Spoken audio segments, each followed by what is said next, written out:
Dragi gledatelji i dragi gledateljice, dobrodošli u novu epizodu Libertas Talks podcasta. Naš današnji gost je Filip Glavaš, hrvatski rukometni reprezentativac i igrač rukometnog kluba Zagreb, jedan od predstavnika nove generacije sportaša koji pokazuje da vrhunski sport i obrazovanje ne moraju biti neki suprotstavljeni svjetovi.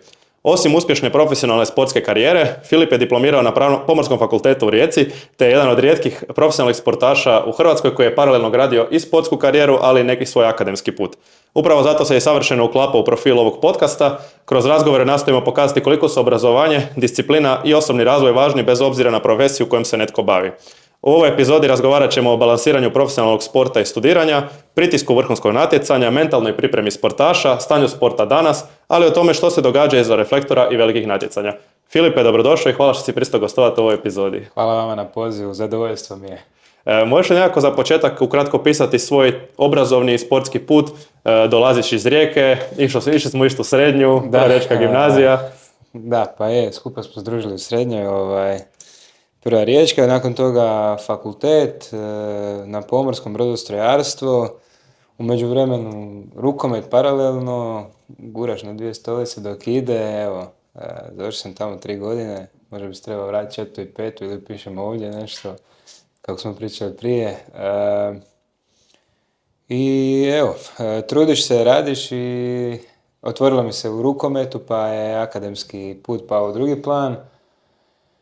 Tako da zadovoljan jesam, tu sam gdje jesam i čast mi biti ovdje. Uh-huh. Koji su to sve onda klubovi? U kojim klubovima sam možda počeo svoje prve neke rukometne korake? Pa počeo sam na Kozali, na betonu, još sam ta generacija, toliko sam već star.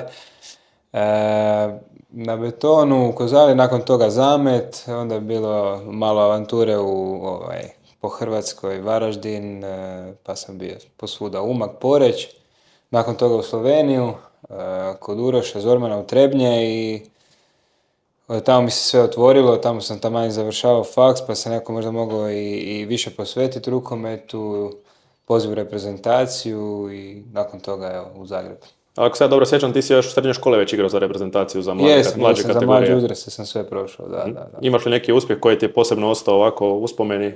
Iz mlađih dana? Da. Iz mlađih dana, pa šta ja znam. Mislim, ta reprezentacija je onako uvijek neko bila posebna, mislim da je to nagrada, priznanje za neki tvoj trud i rad.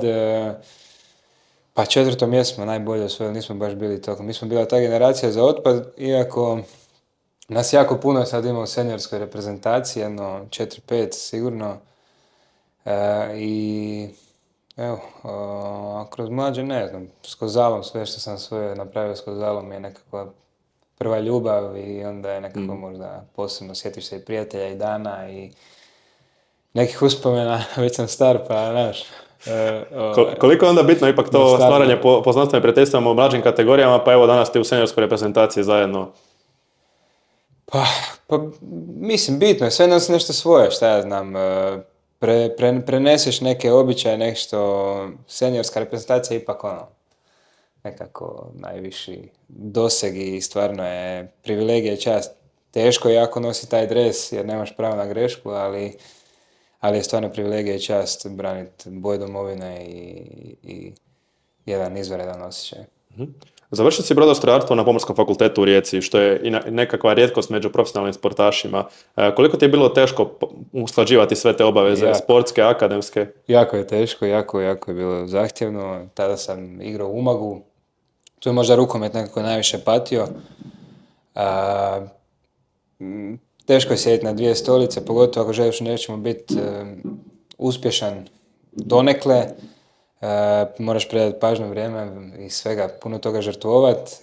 Međutim, ja sam doslovno bio jedan trening od odustajanja i pred završetka rukometa, na kraju toga uspio sam završiti i faks i otvorilo mi se u rukometu, tako da nekako taj trud i odricanje se uvijek nekako vrati. Uh-huh. Jesi kad bio nekakvim, rekao si rukomet u jednom trenutku patio više radi akademskih obaveza, koliko je bilo nekih situacija, primjerice nisi otišao ili na neki ispit ili nisi otišao na utakmicu zbog ispita ili nisi išao na ispit? Pa bilo je i treninga propuštenih, taj trening jedan u Umagu dok sam bio, neću nikad zaboraviti, ja cijeli dan trčim, termodinamika me baš mučila i trčim, imam ispit, traje 3 sata, najteže na fakultetu i zakasnim 15 minuta na trening, on me pošalje ono kao aj na strunjačku, kao ste se nešto danas trenirati.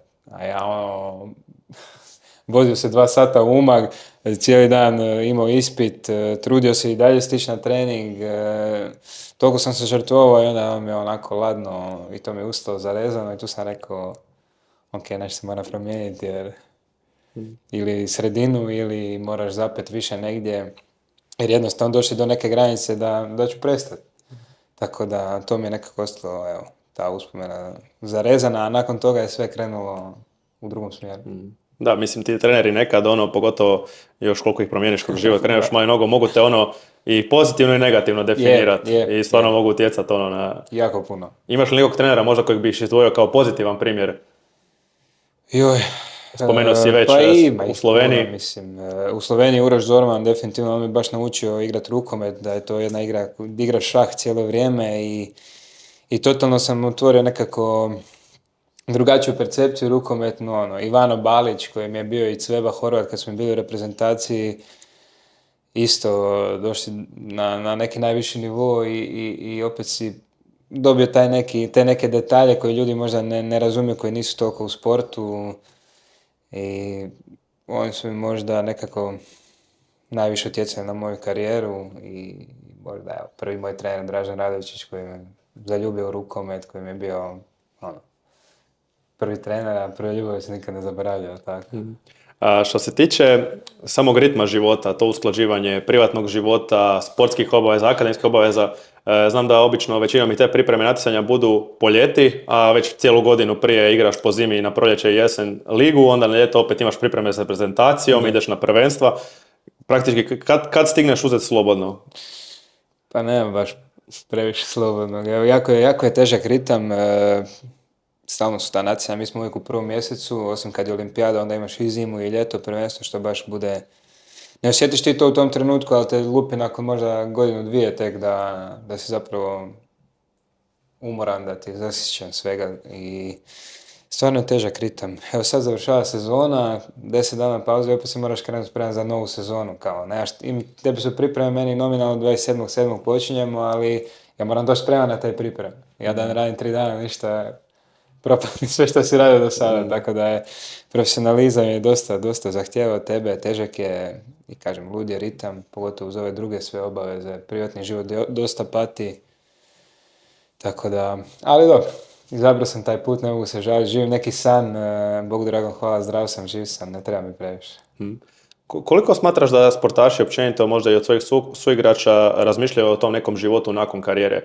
Vidimo već po tvom primjeru ti si i išao i obrazovao si se i čak razmišljaš i o upisivanju diplomskog studija, znači već imaš fokus na to, jednog trenutka će to završiti, morat ćeš nešto dalje raditi. Pa koliko misliš da su svi ostatak sportaša osviješteni?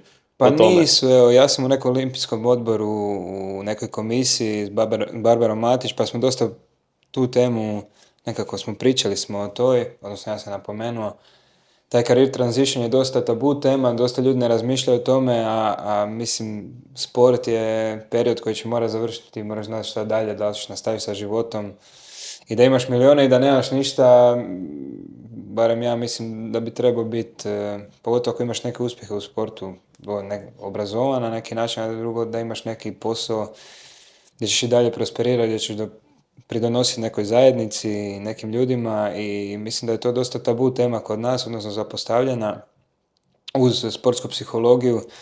Mislim da bi se tome trebalo puno više pričati i pažnje podrediti tome. Znači onda nekako, ako mogu izvući zaključak, smatraš da se u Hrvatskoj dovoljno ne potiče to obrazovanje samih sportaša nakon? Pa mislim da ne, a pogotovo danas su dostupne sve i online platforme i ne znam, nakon te korone taj Zoom i ta predavanja vanredno mislim da je puno olakšano i mislim da bi se tu možda trebalo, pogotovo za sportaše, jer nažalost jedna povreda te može dijeliti od kraja karijere, ne daj Bože, ali trebaš biti svjestan tog rizika i mislim da bi ljudi trebali imati mindset da moram imati nešto sa strane. Mislim, tako su i mene moji roditelji odgajali i provaj, daj ti faks, pa lako će u sportu, nikad ne znaš ako se povrijediš nešto, šta ćeš onda biti na ulici. Tako da mislim da je to dosta zapostavljeno i mislim da bi se trebalo više pričati o tome i potaknuti mlade na to. Spomenuo si pojam sportske psihologije, pa me sad zanima ovako u okviru nekakve te mentalne pripreme sportaša. Koliko se uopće radi? Ti si ipak sportaš koji igra na jednoj vrhunskoj razini, imaš i niz uspjeha sa reprezentacijom, znači nisi ono da igraš drugu ligu pa ono poluamaterski, nego stvarno si profesionalni sportaš, pa me zanima kako to kod vas izgleda. Imate li sportskog psihologa unutar ekipe? Pa imali smo, sad više nemamo. Isto mislim da je jako zapostavljena tema, jako tabu tema, pogotovo u ovom današnjem vremenu gdje je protok informacija strahovito brz, gdje ti jednostavno se ne stigneš ni obraniti, ni procesuirati neke stvari. Puno je stresa, puno je utakmica, puno je veliki pritisak. Mislim, ja nemam pravo na grešku, ili tako? Ja čim promašim jedan penal, a ne valjam ništa, vadi me van. Pa ja sam navijač, pa znam kako je. Tako da mislim da je to i sportski psiholog dosta dobra sfera gdje se ti možeš zaštititi, odnosno pripremiti svoju glavu i taj mentalitet da ideš dalje, da gledaš samo pozitivne stvari, jer naravno da naš narod loži samo negativa i to mi je apsurdno. Premalo se priča o pozitivnim stvarima, jel tako? Dobra vijest daleko se čuje, a gora još dalje. Tako da, evo, mislim da bi se to trebalo isto, čak ja bih to uveo kao neku osnovu u neke akademije, u mlađe klubove, u uzraste, da su djeca već u procesu. Bio sam na HRT-u, neko Sljeme na radiju, pa je bio sportski psiholog, sad zaboravio sam kako se zove, tako mi je žao, ispričavam se ovim putem. I on je rekao, svi mi gledamo neki problemi, pristupamo problemima tek kad balon pukne. A zašto ih ne bi rješavali već prije da se taj balon uopće ne napuše? I to je jedna tako dobra usporedba koja mi se isto zarezala. I mislim da je to ispravan način razmišljanja, pogotovo danas u ovom modernom doba, mislim da više ne bi trebalo biti tabu i da bi to trebalo biti pod osnovu neku. Pa mislim, mentalno zdravlje je praktički jednako važno kao fizičko zdravlje, znači boli te noga. I važnije. Ja bih rekao čak i važnije. Ozlijediš se, odeš kod doktora, niko niš ne kaže, a ako kažeš da odeš kod psihologa na razgovor ili kod psihijatra, ti si odmah tabu, luđak, tako da smatram ja isto da tu treba dosta se poraditi, pogotovo od mlađih kategorija. Da. Ja imam osjećaj da se na tu djecu stavlja sve veći pritisak, uopće, mislim da čak djeca najbolje prosperiraju ako im je taj sport onako više kroz igru i taj način da se zabavljaju, da uživaju. Da pritisak nekog rezultata. A već i sami roditelji znaju stavljati i pritisak na tu djecu. Sigurno. Kako je bilo tvoje odrastanje u tom kontekstu? Pa ja sam imao strahovitu podršku roditelja, ja ne mogu reći. Nikad nije bilo pritiska, uvijek je bilo naravno da su ti rekli daj najbolje od sebe, mi smo zadovoljni da li ti zabio, ne zabio ili kroz odrastanje, sigurno da si dobio i par kritika, normalno, mislim, to je standard i tražiš na kraju dana neki feedback od roditelja, ali moram priznati da su mi oni uvelike pomogli, da nije bio moje obitelji, ne bi ni mene bilo ni blizu. To je izuzetno bitno, da.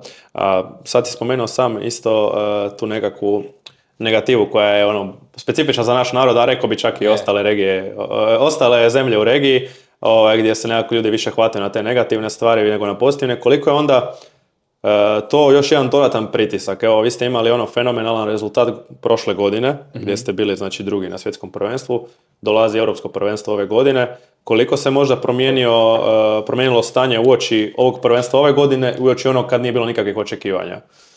Pa sad odmah ti je pritisak, sad bez medalje nemoj se ni vraćati doma, jel tako? Teško je, mislim, veliki pritisak, iako su nas otpisali i dosta i medija i svega je bilo i da nismo mi u krugu užeg favorita, da nećemo opet osvojiti, da bla bla bla bla, ali mi smo iskoristili tu neku negativu među nama, tu imamo to zajedništvo, stvarno svaki put kažem što nas krasi i iskoristimo to kao dodatni motiv. Znači ne želite nitko da uspijeme, sad ću vam pokazati, nekako je pravi taj naš hrvatski inat. I evo, na kraju smo ostvarili opet rezultat, ja se nadam da ćemo ih još ostvariti. Evo, ne znam zašto je ta negativa uvijek prisutna, valjda. Koliko sportaši čitaju medije, isto koji mi obični ljudi ili se trudiš izolirati od tih stvari? Kako kad, znaš, uvijek dođe nešto do tebe, ne možeš ti sve filtrirati. Pokušavam se što više odmaknuti od svega i tih društvenih mreža i to mislim da je neka rak našeg društva, sve je idealizirano i prikazano u najboljim uvjetima, druga strana medalje je puno gora. Ali da, mislim, u fokusu si neko nemaš ti toliko ni vremena za razmišljati, kažem, dođu do tebe ta negativa, mislim, šta sad? Kad stani ti na teren pa šutaj ti ako ćeš bolje, šta da ti ja kažem. Da, kod nas su svi izbornici. Da. Je. Pa mislim, ja sam takav, ja sam navijač, pa onda tako se nekako uvijek gledam, pa šta on zna šta ću ja sad. Da. Ono. A kako biš rekao možda, kako izgleda nekakva svakodnevnica profesionalnog sportaša, koju možda ljudi ne vide? Znači kako imaš 2 treninga dnevno, više, Pa manje? da, najčešće. Zavisi kakav je, kažem, intenzitet i raspored igraš. Ako igraš Ligu prvaka i domaću ligu, imaš ti 2 puta tjedno utakmica. Utakmice i ne stižeš si sad toliko trenirati i ne stižeš jednostavno se ni oporaviti, ni razmišljati o nekim drugim stvarima, nego si fokusiran iz utakmice u utakmicu. Ali kad ima prostora, treneri uvijek vole zapaprit, tako da budu 2 puta dnevno, ujutro doručak, probudiš se kavicu, ja obožavam kavu popit, onda ideš dalje na trening, odradiš trening, odmor, ručak, drugi trening i spavanje. Ne baš previše. Kako biš ocijenio dolazak Dagura Sigurdsona kao izbornika naše reprezentacije, kao neko ko dolazi izvana, nije opterećen nekim stvarima koje su možda opterećeni treneri koji su s ovog prostora? Ne mogu reći da mu je bilo lakše jer je preuzeo Hrvatsku u nekom najgorem trenutku, ali totalno ima drugačiji mentalitet, drugačiji pristup. Nema kod njega negative, nema toliko osjećaja, nema tu sad neke ogromne pažnje nekim stvarima koje mi zapravo dajemo, koji pritiska. On je stranac, možda pa ne osjeti taj dio mentaliteta, iako je pokupio dosta stvari. Ali evo, mislim da je pun pogodak, šta da kažem, čovjek mi je priuštio 2 medalje, sad da sad kažem neku ružnu riječ o njemu ili tu negativu da širim, imam samo riječi hvale i voli rock'n'roll lik, laganje, totalno opuštenje, tako da evo. Vidio sam da i pjevuši himnu kad su na utakmicama. Himnu pjevuši, svira gitaru, totalno je osebujan, a baš je, evo, moram priznati. Ja sad s njim ovako nekog razgovora, nema to puno interakcije, ali kad god da je kvalitetna interakcija. A postoji ipak to neko međusobno poštovanje koje treba imati igrač, trener. Apsolutno, da. To me uvijek zanimalo i to kako pratim sport cijeli život i bavio sam se isto sportom, onda više nekad ne znaš da li ti je bolje imati trenera koji ti je pokušava biti prijatelj i biti onako blizak ili je bolje imati nekog ko drži distancu kojeg respektiraš i znaš jer nekad se može iskorištavati negativno prisnost. Pa tanka je granica. Mislim da je to čak i zapravo i umijeće možda i trenera.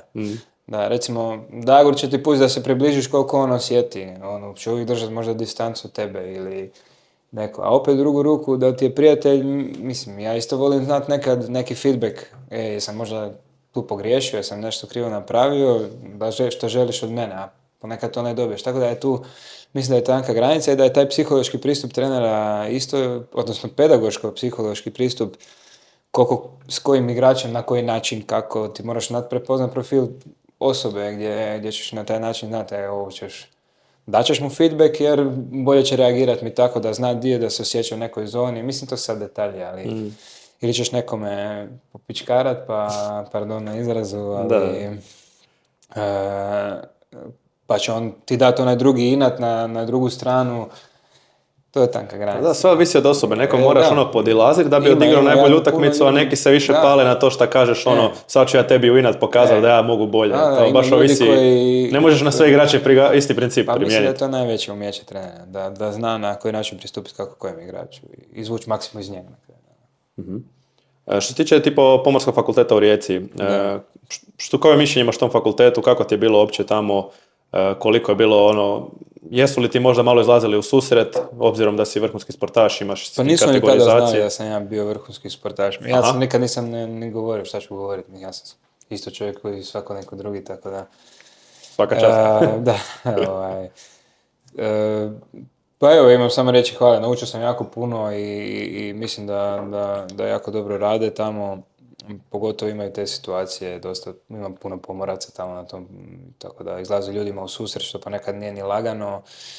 Ima koji na svakom fakultetu, ima zahtjevnih profesora, ima manje zahtjevnih profesora, ali stvarno, evo, meni je čak možda i pomoglo kako sam bio u Varaždinu, onda sam prekinuo studij na 1 godinu dana, 2, pa je prošla moja generacija i onda kad sam se vratio na fakultet, nisam znao nikoga, onda bi se okretao oko sebe, skupio sam na par prijatelja poslije, ali sam baš morao uzeti knjigu u ruke i čitati jer nije mi bilo drugi, ne znam nikoga, koga da pitam skriptu, koga da pitam šta je na kolokviju, kako to već ide.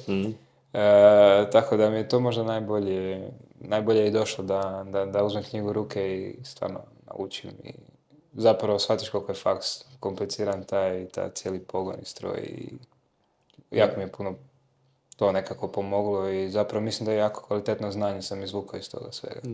Mislim da fakultet općenito kada znaš kad tražite, ne znam, kada ideš na posao, razgovor i onda kad vidite da svrši fakultet 5 godina, nije im toliko bitno ni ocjene, ni predmeti, ni šta, nego samo da oni vide da si ti 5 godina bio uporan i nisi odustajao. Evo, što je, pa makar i prekidao na godinu, dve, ali da se vratio i završio, samo da si vidio da si ti to uporan i da ne odustaješ. Pa sigurno da ti neke kvalitete kod osoba to pokazuju, tako. A evo, što se tiče te upornosti i nastavka dalje kad ne ide, trenutno imaš ozljedu, pa ako možemo zataknuti toga o čemu se točno radi, čitao sam, mislim članak da je to neka ozljeda koja se već ponovila, da je stara neka, vučeš to dosta. Bila je ja sam to trpio, s koljenom imam nekih problema, sad stručno, nešto patela, stražnji križni, meniskus, sve osim prednjih križnih, hajmo reći da sumiramo odmah. Pa to sam trpio dosta na prvenstvu, valjda nesvjesno kako je euforija, adrenalin, nisam osjetio, pa sam vuko, onda nakon repke sad u Osijeku sam osjetio da je koljeno nešto nije ok, pa sam išao na magnet, pa to nije bilo dobro, pa pauza, pa sam se sad vratio na završnicu kupa gdje osvojili smo na kraju, hvala Bogu, pa mi je proplesalo opet to koljeno i evo, sad je oporavak 1-2 mjeseca, taman sad je kraj sezone, pa ću se taman na pripreme sljedeće sezone vratiti zdravi, ja se nadam, ako prođe rehabilitacija dobro i sve je dobro, živi smo, zdravi smo. Ozljede su zapravo možda jedini trenutak kad sportaš dobije vremena malo predahnuti. Pa je. U jednom ruku. Opet postoji taj pritisak, moram se vratiti u isto ili bolji ili jači, to dođe kasnije kad malo dođeš blizu oporavku, ali opet možda nekako i dođe za, ako ništa, mentalni odmor. Je. Možeš se posvetiti malo drugim stvarima da si razbiješ malo rutinu, dođeš u podcast, na primjer. Tako da je. I uhvatiš nešto više vremena na to, da. Shvatiš da se dešava isto nešto, da svijet funkcionira bez tog sporta. Da, vidiš da ipak ta, iako ti to je neka glavna okupacija, neće se svijet stati vrtiti ako toga nema. Ma, sigurno. Ali dobro, isto te možda isto i opet motivira da razmišljaš u ovom trenutku šta kasnije. Ne do Bog da je nešto ozbiljno, ali opet bilo kako ozljeda, malo ti pauziraš kao ok, idući put možda neće biti tako lagano, šta ćemo poslije?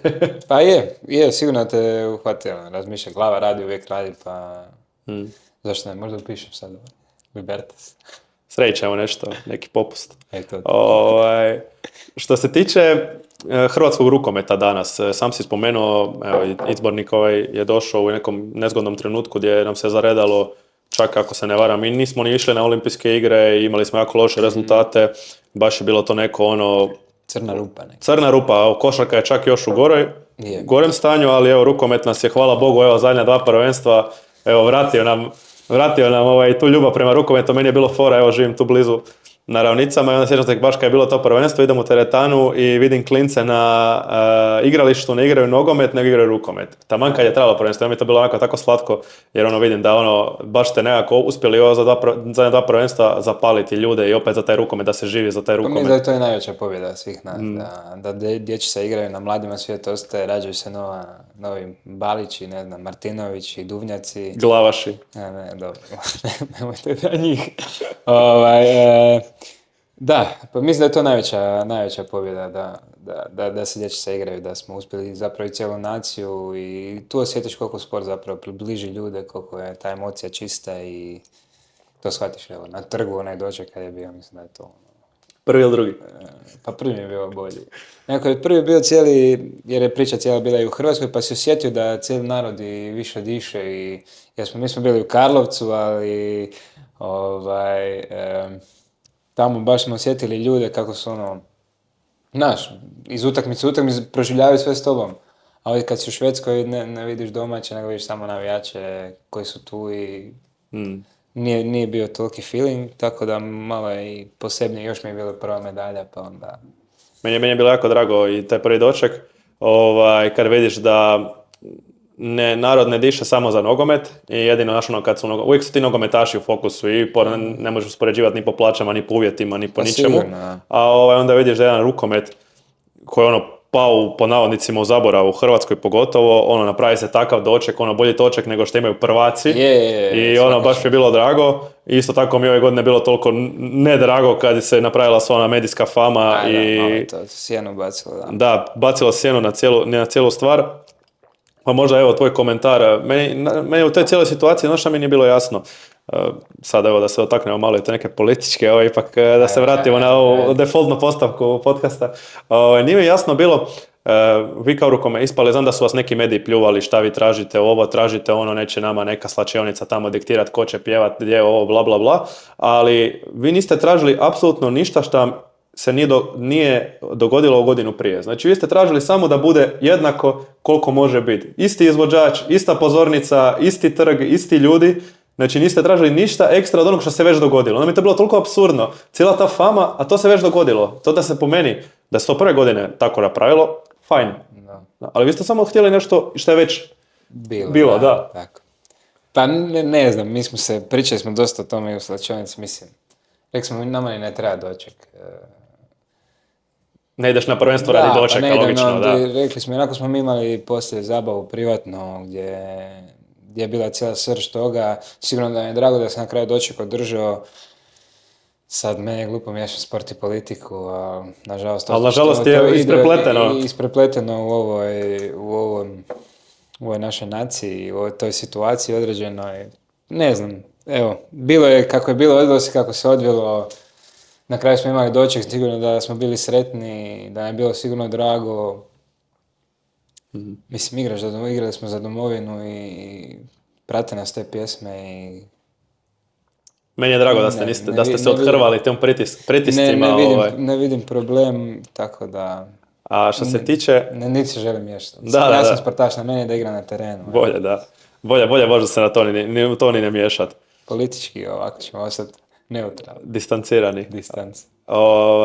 A što se tiče samog ulaganja u sport, evo, meni je ostao u glavi uvijek razmišljanje da je nevjerojatno koliko mi imamo uspjeha bez ikakvog ulaganja u sport. Znaš a onda s druge strane, mi isto ide jedna logika, čak iz ekonomije logika, znaš, ako ti stalno dobivaš, bez da išta daš, nećeš ništa ni davati, jer stalno dobivaš.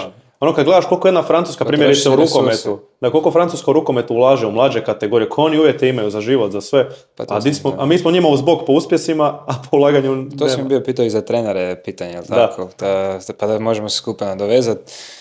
Pa mislim da je cijela infrastruktura u sportu općenito u Hrvatskoj, nogomet je sport za sebe, ajmo reći da je već neki biznis više nego što je sport, iako ga ja gledam, svi ga gledamo. Pa da, cijela infrastruktura je, mislim da je tu poremećena, da cijeli sustav ne funkcionira. Mislim, imamo sad i ove skandale neke. Da. Vi nemate za jest na prvenstvu, a neko ima... Tuga Božja, mislim, a prepoznajem na svi po sportu, ili tako? Tako da je to, po meni, poražavajuće za državu, mislim. Ali eto, nadam se da će se stvari promijeniti, da će se ulagati u sport, da će se treneri obrazovati. Mislim da treneri su najbitnije persone u mlađim uzrastima. Ti odgajaš djecu, ti im pokazuješ radne navike, učiš ih kako gubiti, kako pobjeđivati, kako se nositi sa životnim zapravo situacijom. To možeš preslikati sve. I sad ti takvu osobu ne obrazuješ i ne daš joj adekvatne uvjete. Mislim da je to apsurdno. A i dalje imamo rezultate. To će biti fascinantno. Da je neko dijete u pogonu povezano i sa školom i sa sportom, odnosno akademski, i da ima neki sustav u sportu koji će ga poslije izbaciti i da koliko bi više sportaša izašlo iz svega toga i da ga trener zna usmjeriti u određenom trenutku. I šta će ti, ja ne znam, sajmo reći neku plaćicu od trenera da je 800 eura, pa šta on ima ženu i dijete doma, pa kako da on donese nešto drugo? Pa on mora raditi još jedan posao, je li tako? Znači mora raditi čovjek 2 posla, a stresan je posao biti trener, nije lak biti posao biti trener, jer uvijek kad nema rezultata, trener je prvi kriv, je li tako? Lakše promijeniti trenera nego 10, 12, 15, 20 igrača. Da, to vidimo svakodnevno u sportu. Tako da mislim da bi se na tome trebalo poraditi i oni su okosnica, mislim. Ti ako daš čovjeku adekvatne ugovore, sad ne znam, 2000 eura, on ima brigu manje, jel tako? Može se više fokusirati, više će ti dati, više će ti vratiti ono. Kao što si rekao, koliko laješ, toliko će se vratiti nazad. Da, Tako da mislim da bi se taj cijeli sportski sustav trebao malo reformirati. da, nadam se da će tako biti. A što se tiče tebe, da li ti pada na pamet nakon sportske karijere otići u tu trenersku? Si razmišljao o tome? Ne. Neću biti trener. Rekao sam da ne želim biti trener. S ljudima je jako teško raditi, pogotovo sad hoćeš biti malo vulgaran, ali znam ja kako je 20 debila u slačionici, pa ko će ih menadžirati. Nekako ne vidim se možda. Trenutno ne. Nisam nikad ne znam što će ti život donijeti, ali Onda te očekamo više na RTL-u sa Džombom i Šolom i Brkićem. Da, može, ajde, to mi je nekako draže ili nešto totalno drugo. Koji ti bio neki možda idol, igraš desno krilo kroz odrastanje, to bio Mirza Džomba? Mirza, da. Još je on iz Rijeke. A da. Domaći Ivan Čupić, od njega sam jako puno naučio, moram ga napomenuti uvijek. On i Džomba su mi bili nekako...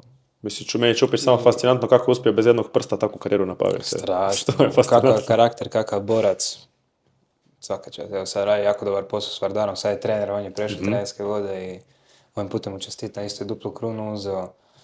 Ivano Balić je utjecao na mene i naravno Domagoj Duvnjak koji, kad sam došao u reprezentaciju, čovjek, naravno kod Boga, dobro došao, uživao u svakom trenutku, ovo ti je ponos, dres Hrvatske, zaslužio si, dolazi tebi, a ja, kod tele u šarena vrata, tako da mi je bilo, evo, oni su mi nekako stavili najviše impresije, njih četvero. Da, mislim, Duvnjak, ja kao laik koji prati sport, Duvnjak, ne znam, kad bi njega gledao, čak i po zadnjih par godina gdje on više nije onaj top igrač koji je bio, ali čisto ta njegova želja, motiv, da on će umrijeti samo da igra i samo da pomogne na koji god način. I kad imaš takvog pored sebe, ja mislim da biš za njega išao skupa s njim, di god treba. Da, a u klubu mi je bio, recimo, Timur Dibilović. Čovjek ima 42 godine, šprinta svaki trening, a ja, umoran i gledam,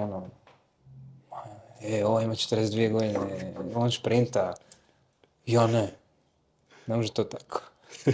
On je bio isto, Timur je velika ikona u rukometu, tako da, evo, njih 5, ajde, reći. Koje su ti onda možda nekakve najveće lekcije koje si naučio iz sporta, a možda i iz obrazovanja?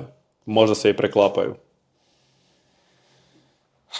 Mislim, najbitnije je da se, da radiš ono što voliš, da se trudiš uvijek. Bilo dobro, bilo loše, da nikad, uvijek postoji neko svjetlo na kraju tunela. To mi je Ivano Balić nekako rekao, igrao sam nekog utakmicu, ja sam baš loše igrao. I onda mi je rekao, ovo je gotovo, pravi sportaš samo gleda naprijed. Bilo je loše, bit će još tih loših trenutaka, na tebi je da se digneš iz toga, da izađeš jači iz toga i da samo ideš naprijed.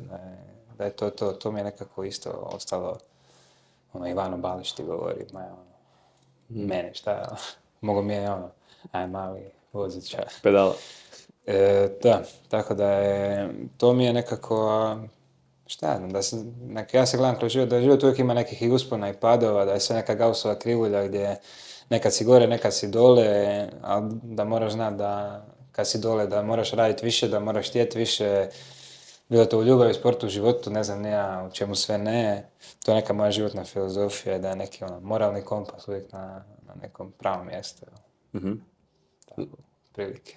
Šta biš izdvojio možda kao najveću podršku i motivaciju u ovim trenucima, sad si ozlijeđen, vratit ćeš se, nadamo se, što prije igrati to, da li imaš nešto što te baš drži na životu, da li je to vjera, da li je to obitelj? Vjera, definitivno. Vjera je isto dosta, na mene dosta utječe, mislim da i na cijelu reprezentaciju, dečki tu u klubu, tako smo narodni, tako da vjera, ljubav, domovina, obitelj prije svega, bez obitelji stvarno teško, baš teško. Tako da... Postoji li još neki san koji nisi ispunio, olimpijske igre? Pa volio bih, mislim da bih volio ostvariti sigurno neku medalju na olimpijskim igrama, bio sam na njima, nismo se baš dobro proveli, tako da... olimpijske igre i ne znam, poslije toga, samo da je zdravlja, evo. Ništa previše, nemam neke sad, da moram biti, ne znam, neko i nešto, to ne treba. Da. Što se tiče budućnosti, ostaješ i dalje u Zagrebu? Pardon. Da, produžio sam još 3 godine, pa ćemo vidjeti šta život nosi. Da li ćemo ići dalje, da li nećemo, bilo je puno dvojkih ima, ali ne znam. Ja isto ponekad se gledam, ovdje sam bliže obitelji, mogu skočiti do doma ako ne daj Bože šta treba. Tako da to neko ne može platiti neke stvari, nijedan ugovor vani. Barem u mojoj branši, nismo u nogometu. Što sam vidio, jedna pozitivna stvar, možda prema kojem smjeru ide, ajde rukomet, ako ne hrvatski, onda riječki. Vidio sam da su u Zametu ukinuli članarine za mlađe kategorije i da sad klinci sad besplatno trenirati. Jesu. To je u Zagrebu je isto tako da klinci mogu slobodno upisati. To je super, mislim da je to dobra stvar, da bi to trebalo biti, pod normalno. Baš se čuo sam da nakon korone, kad sam pričao s trenerima vaterpola i to iz Primorja, da su broj upisane djece toliko pali da svi su doma, igraju te igrice, igraju tim laptopima. Ne može ga nakon godinu dana što je bio za laptopom, on se toliko navikao, on više ne može se zamisliti ići negdje sad znojit se, znaš, biti patit pod nekim pritiskom, a možeš doma samo igrati igrice i uživati. To je veliki problem. Mislim da smo mi u Europi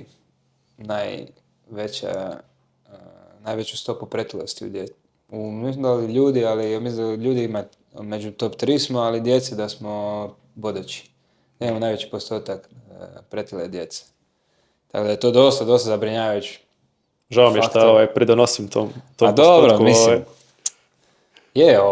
Gledaj, mislim, nisi pretio, Bog te. Malo humora. Za dječicu, da je to dosta zabrinjavajući podatak za roditelje, da bi roditelji trebali to sigurno, da je to jako, jako zabrinjavajuće. Što tiče samo djece, vidio sam da si dosta i ambasador u raznim udrugama, koliko ti to znači, koliko ti to možda i daje neku energiju kad vidiš tu djecu koju dođeš pa si im To mi je najdraži dio. Od svega ovo što sam postao popularan, da mogu vratiti dječicu, to mi je daleko. Sve i humanitarno, udruge par, šta im pokušavam pomoći, mislim. Nažalost, raspored mi ne dopušta da ponekad budem češće tamo, ali sve ovo što je mislim da je to cijela srž za mene, tih društvenih mreža, da bi trebali pomagati ljudima, a ne odmagati i da prikazuje sve da je nešto idealno. To me baš veseli i tu sam se nekako najviše pronašao. Pa mislim, svaka čast, jer ne radi to puno sportaša, znaš, ima ja ne znam, sjećaš se kad sam bio mlađi, kad sam bio na jednoj utakmici košarkaške reprezentacije, sad da ne imenujem jednog od najpoznatijih naših košarkaša za njih 10 godina, znaš, čekaš ga za autogram, cijela ekipa ti potpiše, sad ti on samo dođe i ma daj, kao, odjebi mali, ajde, čao. Nemam ja vremena za staviti, 3 sekunde je potpis, onda tako da, zapravo je, to pokazuje našu veličinu i osobe i sportaša, da ti ima ljude koji 3 sata će davati autograme ako treba samo da da. Ja sam nekako uvijek sebe, pa ja sam bio dijete, znao sam koliko bi mi u tom trenutku znači od Balića, Džombe, Dunjaka, potpis, Čupka ili koliko taj jedan mali segment što je tebi sekunda je potpisati. Mislim, ja znam da bude to teško, pogotovo ljudi danas nemaju filter, pa znaju biti naporni, ali tako da moram reći da ga ponekad onek ne razumijem, ali svejedno nema opravdanja za to, jer se ja uvijek gledam koliko bi meni, a taj mali trenutak može promijeniti u tom djetetu cijeli svijet. Baš cijeli svijet, cijelo njegovo razmišljanje. U tom trenutku je on, pa možda bi ja trebao biti Kobe Bryant. Ću biti.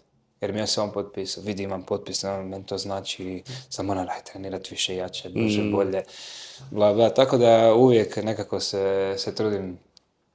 Ne stigam se ni ja svima potpisati, znaš, pa te uvijek neko zove, imaš sastanak sa čelnici, imaš... Da.